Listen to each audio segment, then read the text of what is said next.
Bien, vamos a ir a la lectura de la palabra del Señor. Le invito a que ya vamos, como lo anunciamos, al libro de Hechos y leamos hoy el capítulo 1, los primeros 11 versículos de este libro, y dice así la palabra del Señor.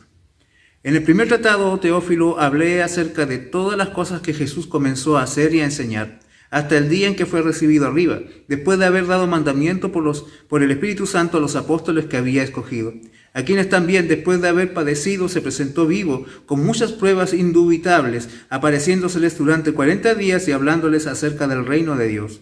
Y estando juntos les mandó que no se fueran de Jerusalén, sino que esperasen la promesa del Padre, la cual les dijo: oísteis de mí. Porque Juan ciertamente bautizó con agua, mas vosotros seréis bautizados con el Espíritu Santo dentro de no muchos días. Entonces los que se habían reunido le preguntaron diciendo: Señor, ¿restaurarás el reino a Israel en este tiempo? Y él les dijo: no os toca a vosotros saber los tiempos o las sazones que el Padre puso en su sola potestad, pero recibiréis poder cuando haya venido sobre vosotros el Espíritu Santo, y me seréis testigos en Jerusalén, en toda Judea, en Samaria y hasta lo último de la tierra. Y habiendo dicho estas cosas, viéndolo ellos, fue alzado y le recibió una nube que le ocultó de sus ojos. Y estando ellos con los ojos puestos en el cielo, entre tanto que él se iba, he aquí se pusieron junto a ellos dos varones con vestiduras blancas, los cuales también les dijeron: varones Galileos, ¿por qué estáis mirando al cielo? Este mismo Jesús que ha sido tomado de vosotros al cielo, así vendrá como le habéis visto ir al cielo. Le invito a que nos tomemos un tiempo para orar.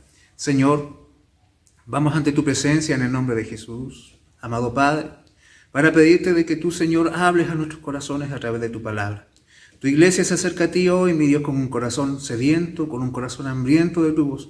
Y confiamos, Señor, de que tú hablarás a nuestras vidas, Dios, como soberanamente lo has determinado, como tu palabra hoy, Señor amado, será desarrollada ante nosotros y tu voz se escuchará. Mi Dios, nuestros corazones despertarán y tu gloria, mi Señor, será evidente en medio de tu pueblo. Lo pedimos en el nombre de Jesús. Amén. Amén.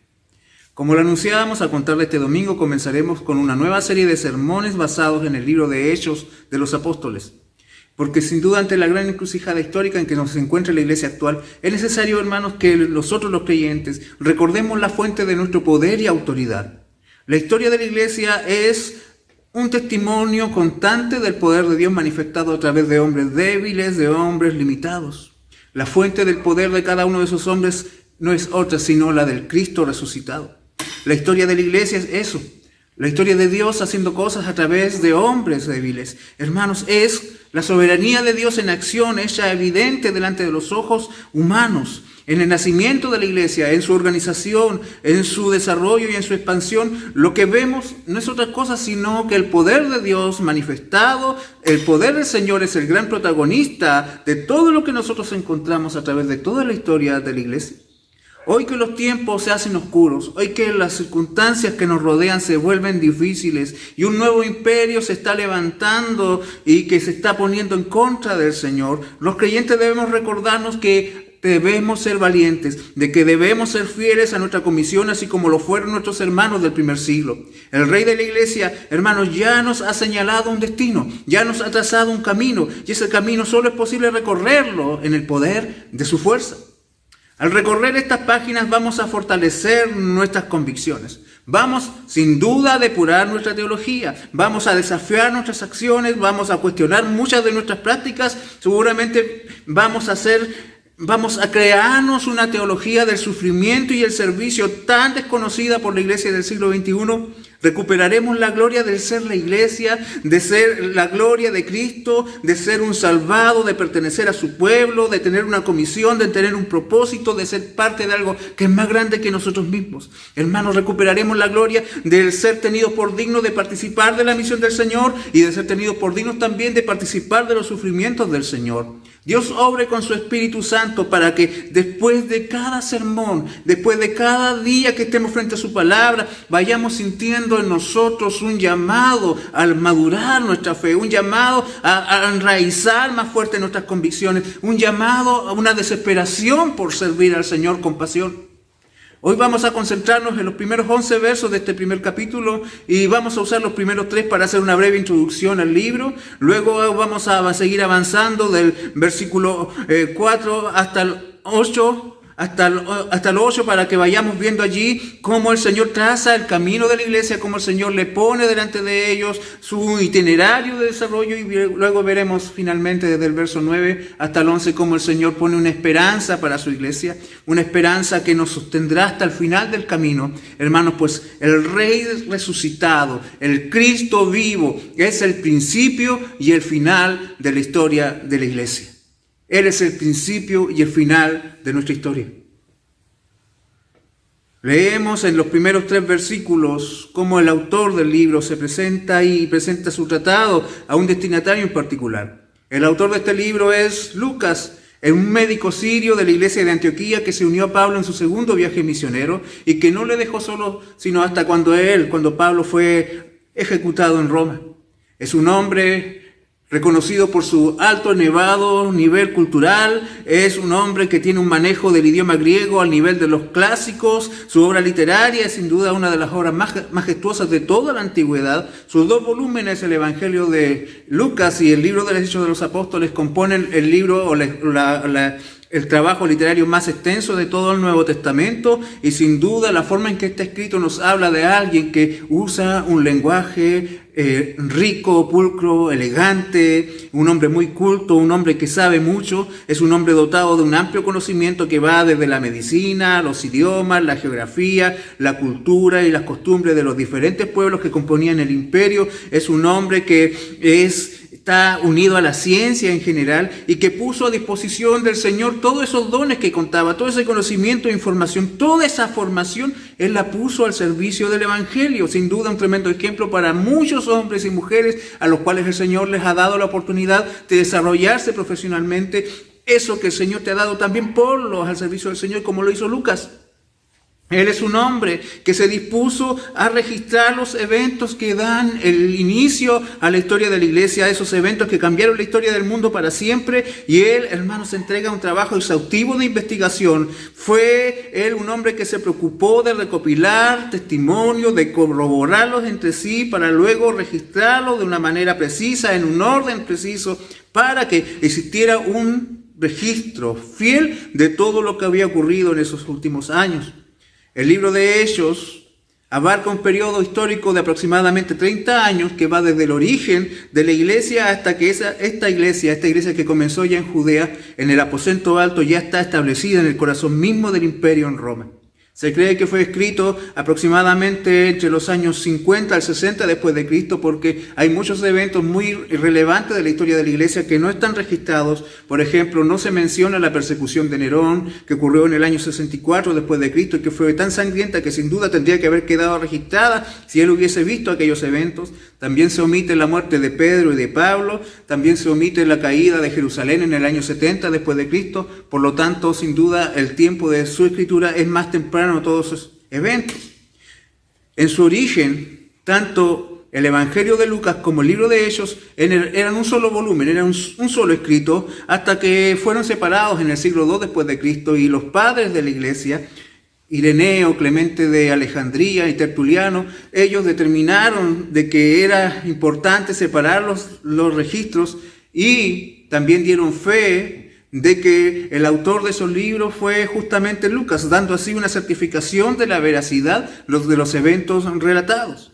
Pues Lucas conoció personalmente a muchos de los testigos oculares de los eventos que él registró. Dentro de ellos se dice también, según la tradición, de que él fue muy cercano a María, la madre del Señor, y fue protagonista de muchas de las cosas. Lucas también relata muchas cosas de las cuales él fue protagonista en primera persona. Si bien es cierto que el nombre del libro, Hechos de los Apóstoles, da a suponer de que este libro será un relato exhaustivo de todas las obras que se cumplieron a través de los 11 apóstoles, y Matías, que se incorporó más adelante, pero principalmente aquí hay 2 personajes humanos que están unidos al relato de Lucas, Pedro y Pablo. Pero en cierta forma esto no significa que los otros discípulos no hicieron nada, simplemente que el Espíritu Santo quiso a través de estas 2 personas reflejar lo que Él es capaz de hacer. Que sin ese poder que le fue dado por el Señor a través del Espíritu Santo, ellos no serían más, Pedro y Pablo, no serían más que un traidor y un enemigo del Señor. Pero el Señor tiene un poder transformador. El Señor tiene un poder para cambiar al hombre y hacerlo útil para los propósitos divinos del Señor. Ahora estos hombres transformados, estos hombres cambiados, estos hombres con vidas diferentes son testigos del Señor. El mejor nombre que se le podría haber dado a este libro, sin duda, son muchos los que se han propuesto, pero hay uno que quiero resaltar que dice que debiese haberse llamado este libro Los Hechos del Cristo resucitado a través del poder del Espíritu Santo. Este libro tiene un destinatario y lo menciona acá en su primer versículo en el libro de Hechos. Se dice de que este destinatario es Teófilo. En el Evangelio también se menciona el mismo destinatario. Claro que allí se le llama con un título, se le dice excelentísimo Teófilo. Y con esto da la impresión y sin duda establece una línea clara para definir quién era este varón, porque muchos plantean muchas teorías, muchas hipótesis, pero sin duda tanto uniendo los nombres que se mencionan, el nombre que se menciona aquí como la expresión que se usa en el Evangelio, con eso se da a entender de que es un hombre en particular, es una persona puntual y que al llamarse el excelentísimo, título que Pablo también usa cuando se refiere en el mismo libro de Hechos a Festo y a Félix, dos dignatarios romanos que estaban allí ejerciendo el poder o la administración del imperio, debiésemos entender de que este Teófilo tiene que haber sido una persona muy importante, una persona de mucha influencia, sin duda, alguien que era parte de la clase gobernante de la época, algún hombre temeroso de Dios, porque por el nombre se entiende de que él tenía una simpatía por Dios. Teófilo significa amigo de Dios o aquel que ama a Dios. Tiene que haber sido seguramente un hombre así como Cornelio, un hombre temeroso del Señor, que respetaba el culto de los judíos y que se había alejado quizás del culto politeísta de los romanos, pero que en cierta forma da a entender que en el libro del Evangelio estaba allí expresando simpatía, pero cuando ya Lucas se dirige a él acá en el libro de Hechos, lo llama ya sin el título, simplemente le dice Teófilo.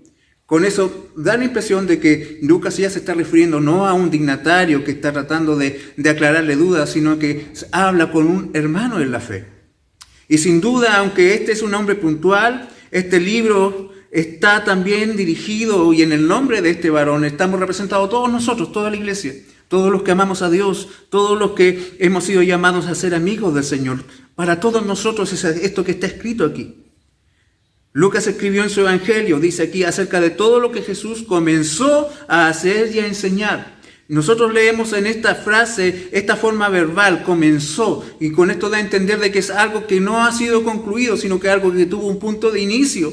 Y esto es maravilloso porque existe una continuidad, según Lucas, según la inspiración del Espíritu Santo entregada a Lucas, entre lo que está escrito en el Evangelio y lo que se lee luego en el libro de Hechos. El que está haciendo cosas en el Evangelio es el mismo que está haciendo cosas en el libro de Hechos, y por lo tanto, queridos hermanos, la obra del Señor es algo que no se ha detenido. Las obras del Cristo resucitado no se han paralizado, y aunque Él ya no esté físicamente entre su pueblo, en su comisión a sus escogidos, su obra continúa a través de los tiempos. Estos hombres, dice aquí Lucas, fueron testigos del padecimiento y de la resurrección del Señor. Estos hombres fueron comisionados por el Señor de una manera puntual porque tuvieron en sus vidas el privilegio de ver, de ser testigos y participar directamente de cada parte de la historia del Redentor cuando estuvo en medio de nosotros. Él vino, dice el texto, y se presentó delante de ellos después de su padecimiento, y se le fueron dadas evidencias irrefutables acerca de su resurrección. Él comenzó a enseñar, Él comenzó a hacer, y hasta el día en que fue recibido arriba, después de haber dado mandamiento por el Espíritu Santo a los apóstoles que había escogido, a quienes también, después de haber padecido, se presentó vivo con muchas pruebas indubitables, apareciéndoseles durante 40 días y hablándoles acerca del reino de Dios. Mire usted lo que dice el texto acá, el rey de la iglesia. Él dio pruebas irrefutables de su poder porque se presentó vivo, resucitado a sus discípulos. Él es el Mesías, Él es el Salvador. El rey de la iglesia, hermanos, estuvo con sus pueblo, estuvo con sus hijos, con sus amigos por 40 días antes de ascender al cielo, y mientras estuvo con ellos, Él reafirmó los mandamientos que ella había dado en torno a la obra que ellos tenían que hacer. Anteriormente el Señor les había dicho a sus discípulos de que ellos serían testigos de Él a todas las naciones, y les ordenó que predicasen el Evangelio a toda criatura y que guarden todas las cosas que os he mandado, como dice el Evangelio de Mateo, capítulo 28, verso 20. Durante el transcurso de los 40 días entre la resurrección y la ascensión, Jesús instruyó a sus discípulos en la enseñanza del Evangelio. De acuerdo con esto, los preparó para una tarea inmensa, una tarea descomunal, una tarea realmente monumental que les esperaba después del día de Pentecostés. Y sinceramente, hermano, la tarea que el Señor le había dado a sus discípulos, ir por el mundo y predicar el Evangelio, es una tarea imposible. Es una labor imposible en la carne y que solamente se puede concretar con el poder del Cristo resucitado. El Señor ha entregado una comisión y Él ahora le está instruyendo al respecto de aquello que ellos deben vivir y cómo deben ellos esperar ese poder que vendrá para que ellos puedan cumplir. Cristo ha establecido su señorío total sobre la iglesia. Ellos son suyos, hermanos. Notemos acá cómo se dirige a los apóstoles. Acá Lucas dice a los apóstoles que él había escogido. Si hay algo que vamos a ver constantemente en cada expresión del autor, hermanos, es una reafirmación constante de la soberanía del Señor. El Señor escoge, el Señor comisiona, el Señor da poder, el Señor sostiene, el Señor es el que hace las cosas. Hermanos, y eso es glorioso. Lucas no tiene dudas de que el Señor Jesucristo es más que un profeta, es mucho más que un maestro. Él es Dios mismo, porque Él es el misterio que sostiene la iglesia, hermanos, y la historia de la iglesia lo demuestra. La comisión es posible por la elección del Señor. Si el Señor no escoge, hermanos, nadie sería capaz de cumplir lo que Él manda. Durante esos 40 días les habló del reino de Dios, dice el texto. Y esta expresión en particular se refiere a la obra de salvación. El señorío de Dios en toda la obra de salvación es la elección, es la redención, es la transformación de cada creyente. Ciertamente Dios es rey sobre toda la creación, como dice el Salmo 103, pero un reino glorioso y especial está establecido en cada alma escogida. El reino de Dios en lo puntual se trata justamente de ese señorío que Dios tiene sobre la vida de aquellos que son su iglesia. Hay una comunión restaurada allí con esa clase de hombres, con los que Él salva. Hermanos, es como ver la comunión del Edén, esa que había entre Adán y el Señor, que caminaban juntos por el huerto, restaurada ahora, pero aquí en la iglesia, donde reina Cristo especialmente. En cada creyente, en cada salvado, esa comunión del Edén ha sido restaurada. Hermanos, ¿qué otra cosa más grande pudiera haber hablado el Señor en esos 40 días sino del reino? Este tema del reino de Dios está presente en todo el ministerio del Señor. Lo dice en Mateo capítulo 4, verso 17. Desde entonces Jesús comenzó a predicar y a decir: arrepentíos, porque el reino de los cielos se ha acercado. El reino de los cielos es el tema del Evangelio. Ese acercamiento del reino de los cielos no solamente tenía que ver con una época profética, sino que con el reino mismo de Dios, con el poder mismo de Dios, con la presencia misma de Dios manifestada entre los hombres. La misma presencia del Señor es el reino de Dios evidente en medio de su pueblo. Es un reino plenamente identificado con Cristo. Jesús es el Rey y todo depende de Él. Hermano, la iglesia debe predicar acerca del reino de Dios por la presencia del reino. Está allí en la presencia del Rey. El Rey y el reino, hermanos, son indivisibles. El Rey está con su pueblo, el reino de los cielos está con su pueblo. Vemos que el libro comienza con esta verdad fundamental. El Señor pasó 40 días hablándoles acerca del reino a sus discípulos y luego llegamos hasta el final del libro, en el capítulo 28, verso 23, y nos encontramos con Pablo en Roma, hermanos, y fíjense ustedes de lo que está hablando. Hechos capítulo 28, verso 23 dice: y habiéndole señalado un día, vinieron a él muchos a la posada, a los cuales les declaraba y les testificaba el reino de Dios desde la mañana hasta la tarde, persuadiéndoles acerca de Jesús, tanto por la ley de Moisés como por los profetas. Hermanos, el reino de los cielos no es un tema aislado, está presente a través de todo el libro. Lo escuchamos en los labios de Felipe, lo escuchamos en los labios de Pedro, lo escuchamos en los labios de Pablo y de cada hombre que se identifica con la persona de Cristo. El Rey hablará del reino de su Rey. Glorioso es la labor y el compromiso de los hombres del Señor con el reino de Dios. Jesús es el Rey soberano de la iglesia, su reino está con nosotros, Él gobierna sobre nuestras vidas, Él ha trazado nuestro destino, Él ha trazado nuestro camino.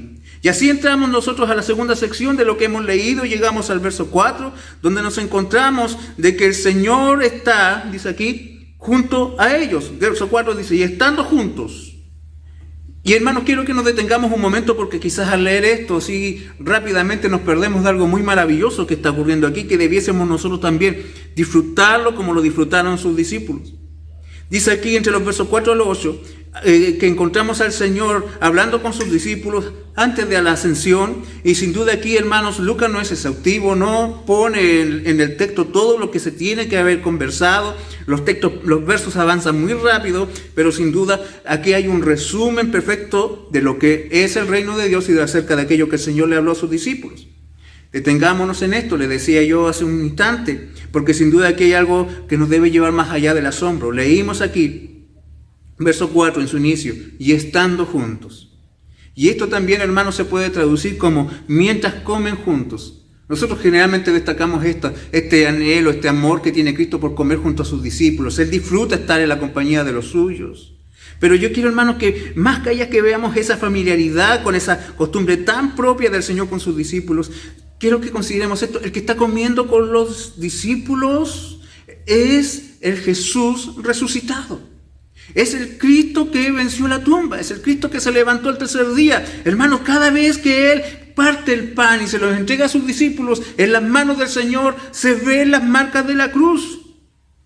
Están las marcas de la cruz allí, y sin duda los discípulos, hermanos, no pueden sacar de su cabeza de que hace un par de semanas atrás ese mismo que ahora está comiendo con ellos y que está hablando con ellos y que les comparte el pan y que sin duda disfruta de su compañía, ese mismo Jesús hace un par de semanas atrás estaba agonizando en la cruz. Ellos lo vieron morir, ellos lo vieron cuando lo bajaron de la cruz, ellos lo vieron cuando lo pusieron en la tumba, y ahora Él está comiendo con ellos. Hermanos, esto sí que es poder, esto sí que es algo maravilloso, esto es algo grande, hermanos. Esta es una verdadera señal, este es el milagro más grande que tiene la iglesia a su favor, la presencia del Jesús que padeció, que fue sepultado, pero que ahora come con sus hijos, con el Señor que fue a la cruz, que fue, hermanos, allí asesinado, que murió, pero que ahora vive y está con su iglesia.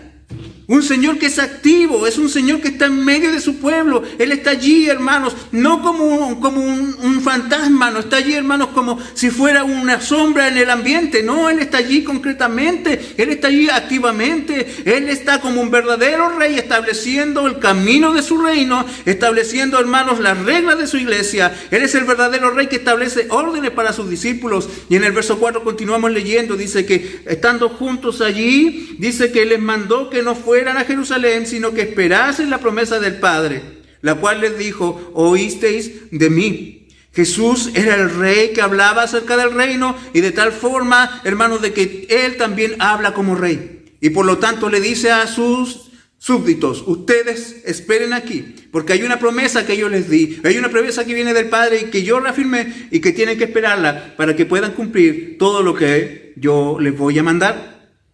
Hermanos, Jesús es el rey que hablaba acerca del reino. De tal forma que todas las tareas, todos los planes, todas las expectativas futuras de la iglesia estaban bajo su dominio.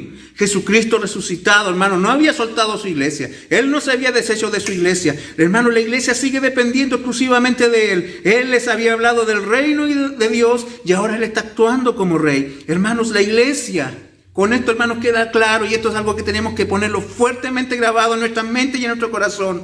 La iglesia nunca ha sido ni será una institución humana. Nunca los gobernantes de este mundo podrán decirle a la iglesia qué hacer, qué decir, porque la iglesia tiene un solo rey, y ese rey es Cristo. Y todas las leyes de este mundo son posteriores a este reino. Y por lo tanto, hermanos, la iglesia está, en cierta forma, aparte, por sobre lo que los hombres de este mundo puedan decir.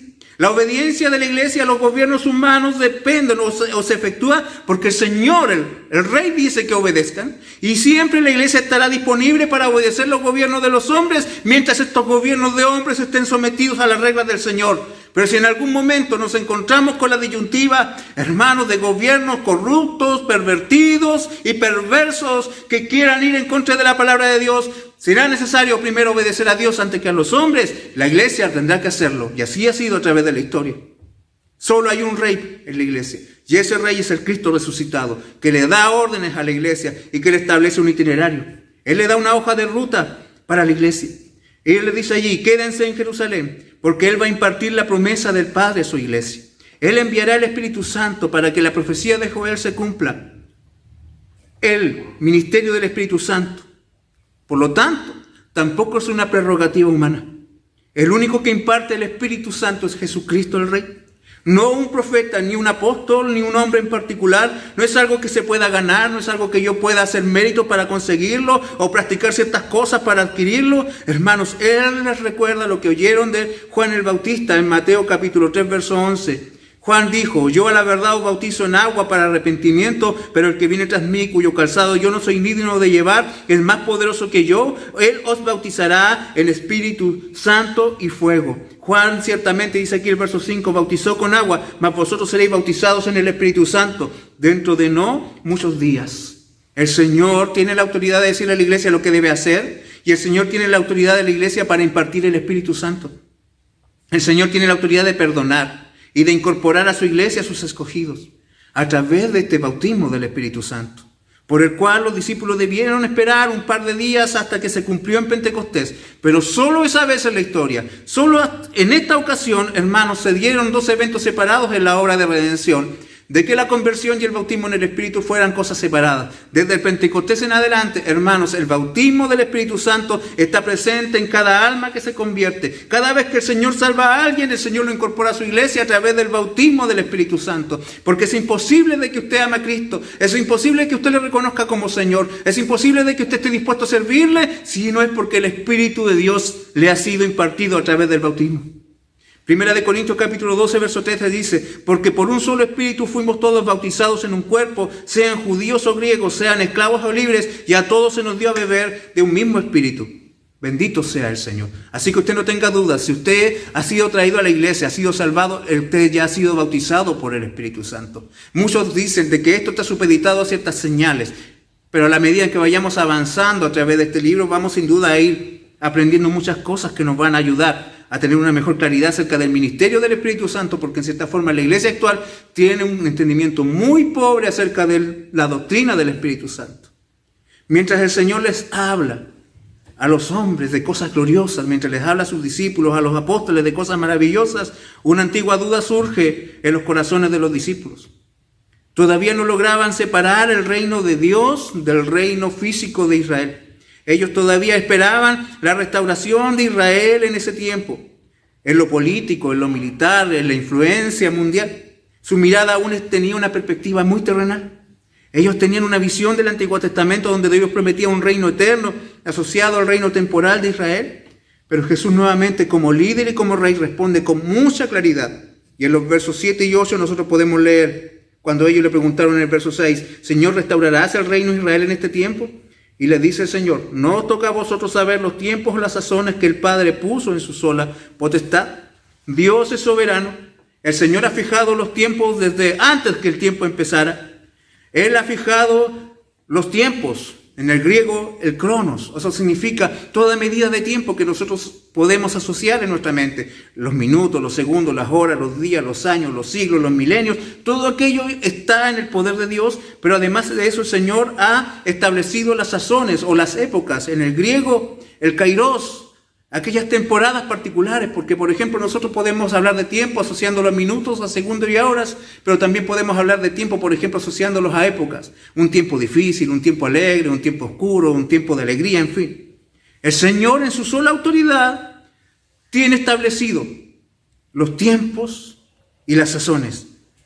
El cronos y el kairos están allí sujetos a la autoridad del Señor. Hermanos, en su sola autoridad están escondidas todos los conceptos del futuro y del poder y de las cosas que han de ocurrir en el mundo. Y a la iglesia no le compete saber aquello. La iglesia no le compete acerca de los misterios del futuro. Hermanos, todo aquello está escondido en la soberanía de Dios, en la providencia de Dios, y nuestra preocupación no debe estar asociada a aquellas cosas. Todo lo que venga, todo lo que pase, ha sido decretado por Dios, y eso para nosotros debiese ser suficiente.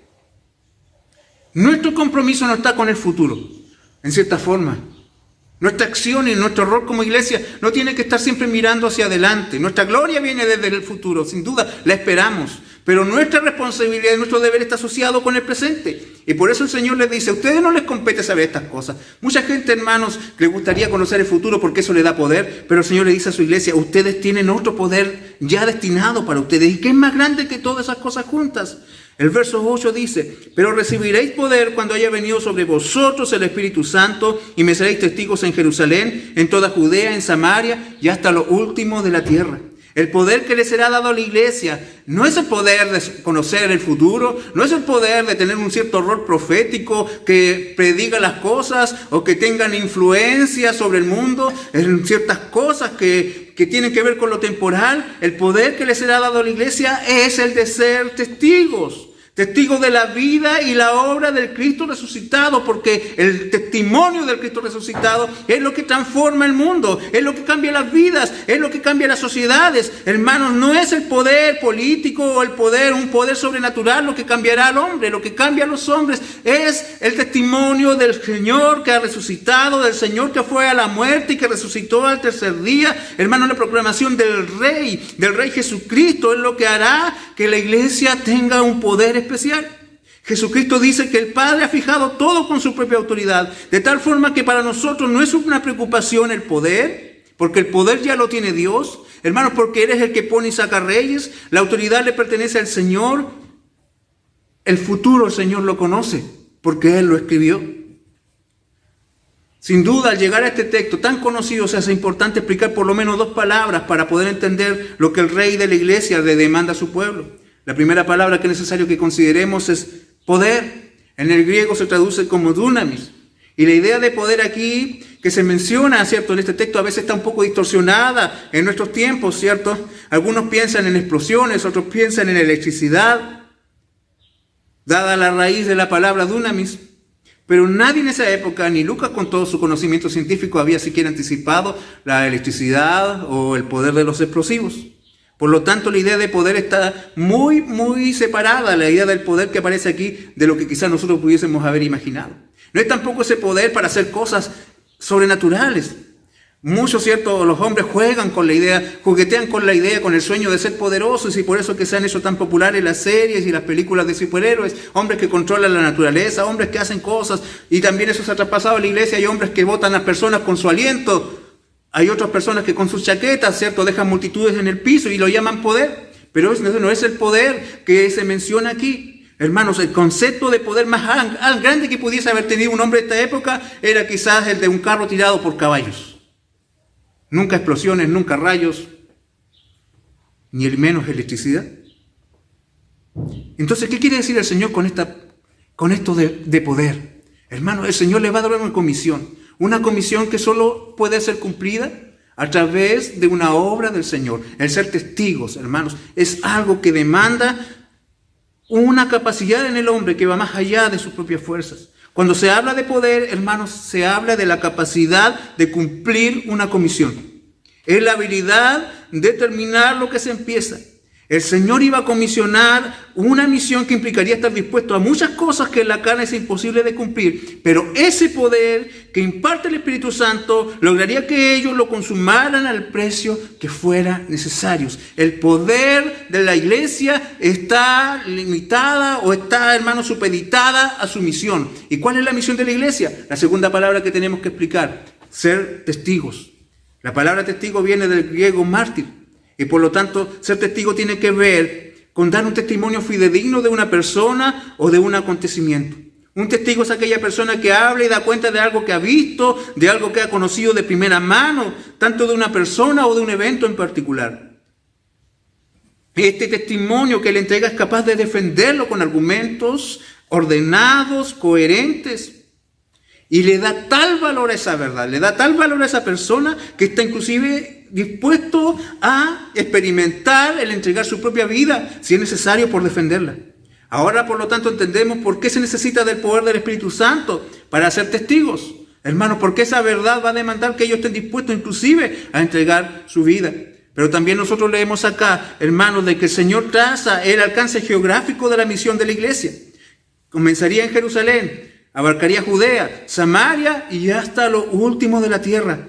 Todo el planeta, toda la humanidad, toda la tierra debe oír el testimonio de esos hombres. Pero ellos viven en Judea, una pequeña aldea de una provincia despreciada del imperio. No tienen financiamiento, no tienen respaldo político, no tienen doctorados en teología, no tienen medios de comunicación, no tienen nada.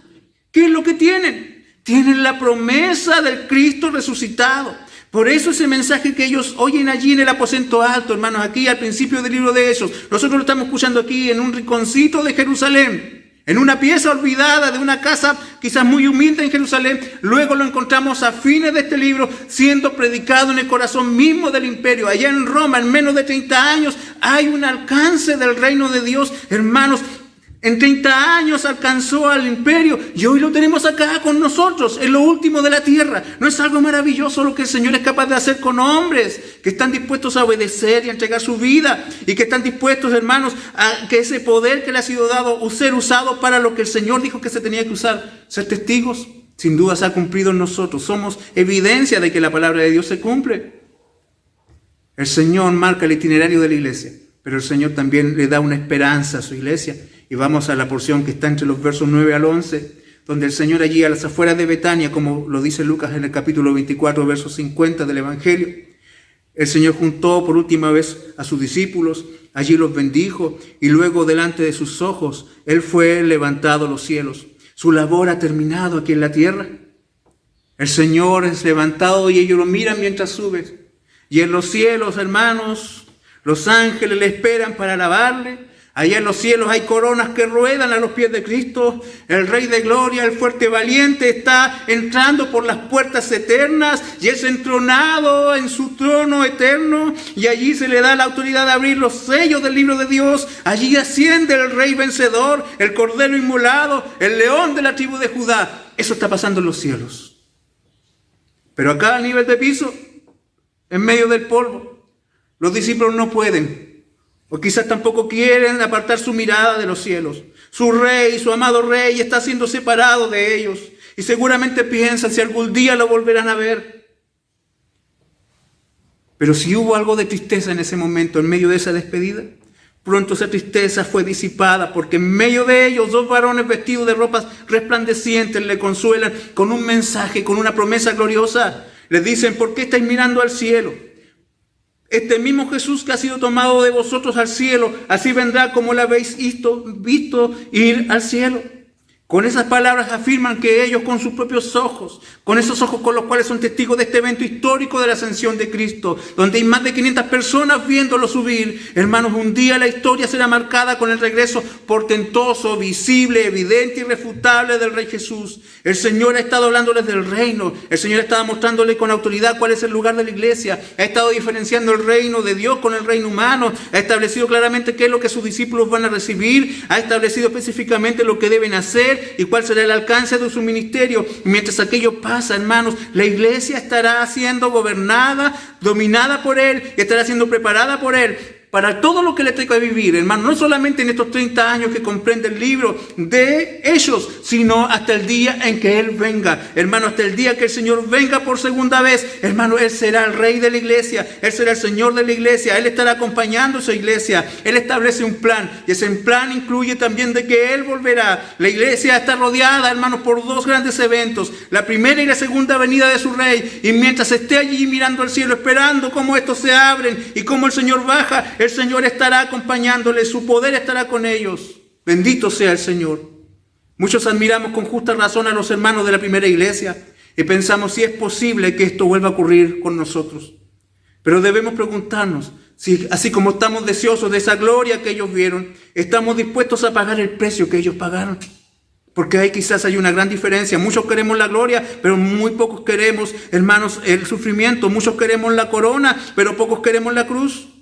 La iglesia del siglo XXI tiene la misma comisión que vemos en estas páginas. Su llamado sigue siendo el hacer testigos. Hermanos, el poder de la iglesia sigue siendo el poder que el Señor les dejó. Proclamar, hermanos, la victoria del Rey resucitado, un mundo que está tan bonita de Cristo como está tan necesitado de Cristo. Esto es algo, hermanos, igual, simétrico. Así como ellos no quieren a Cristo, así también le necesitan.